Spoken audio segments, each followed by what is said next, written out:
Hello friends, welcome back to the channel. আজ আমি তোমাদের সামনে নিয়ে এসেছি আবার একটা নতুন রেসিপি। এখনো অবধি আমি চিকেন রান্না করেছি, সবজি রান্না করেছি অনেক, কিন্তু কোনো সময়ও মাছের কোনো প্রিপারেশন করিনি। তো আজ আমি তোমাদেরকে একটা মাছের রেসিপি করে দেখাচ্ছি। তো আজকে আমি করব আর মাছের কালিয়া। তো চলো তোমরা দেখে নাও কিভাবে আমি আর মাছের কালিয়া করি। তো এখানে আমি কড়াইতে দিয়ে দিয়েছি সর্ষের তেল, আর মাছটাকে আমি আগেই সাঁতলে রেখেছিলাম। এখানে 6 পিস আর মাছ রয়েছে। এবার আমি এই সর্ষের তেলের মধ্যে দিয়ে দিচ্ছি এলাচ আর দারচিনি ফোড়নের জন্য।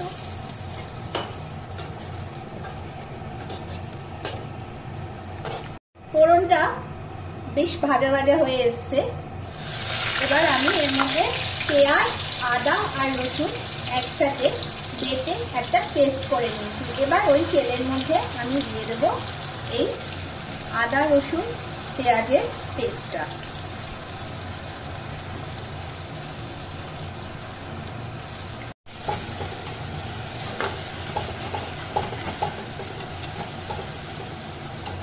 এবার আমি এর মধ্যে দিয়ে দিয়েছি পরিমাণ মতো ধনের গুঁড়ো এবং পরিমাণ মতো জিরের গুঁড়ো।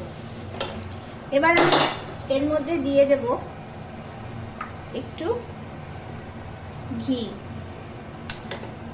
খুব সামান্য পরিমাণে ঘি,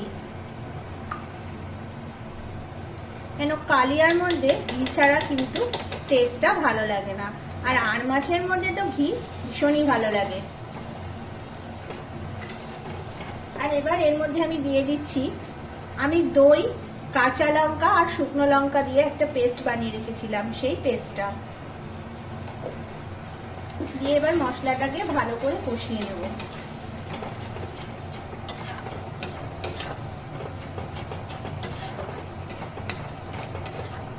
এবার এর মধ্যে দিয়ে দিচ্ছি অল্প পরিমাণে কাশ্মীরি লাল লঙ্কার গুঁড়ো, শুধুমাত্র রঙের জন্য। এবার ওই যে গ্রাইন্ডার পটে যে মশলাটা বেটেছিলাম, সেই মশলাটা ধোয়া জলটা এর মধ্যে একটু দিয়ে দিচ্ছি।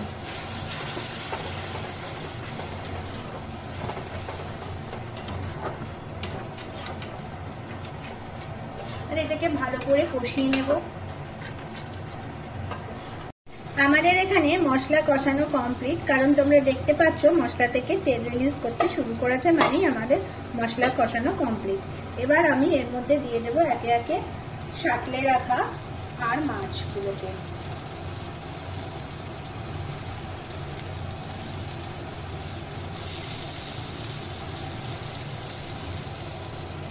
এবার আমি এর মধ্যে দিয়ে দেব পরিমাণ মতো জল, আর এখন দিয়ে দেবো অল্প একটু নুন, পরিমাণ মতো নুন। ব্যাস, তারপর ঢাকা দিয়ে দেব। ফুটে উঠলেই কমপ্লিট আমাদের আর মাছের কালিয়া। তো তোমরা পুরো ভিডিওটাকে স্কিপ না করে প্লিজ আমার রেসিপিটাকে দেখো, এবং তোমাদের কেমন লাগলো তোমরা আমাকে জানিও। আমি কিন্তু অপেক্ষায় থাকলাম। তো আজ আমাদের আর মাছের কালিয়া রেসিপিটা একদম রেডি, গরম গরম সার্ভ করার জন্য। আমি তো এখনই বাড়িতে ট্রাই করব, আর তোমরাও রেসিপিটা বাড়িতে ট্রাই করো। আজ এই পর্যন্তই, আবার আসবো নতুন একটা রেসিপি নিয়ে। ততক্ষণ তোমরা ভালো থাকো, সুস্থ থাকো, এবং আমার রেসিপিগুলোকে বাড়িতে রোজ ট্রাই করতে থাকো। টাটা।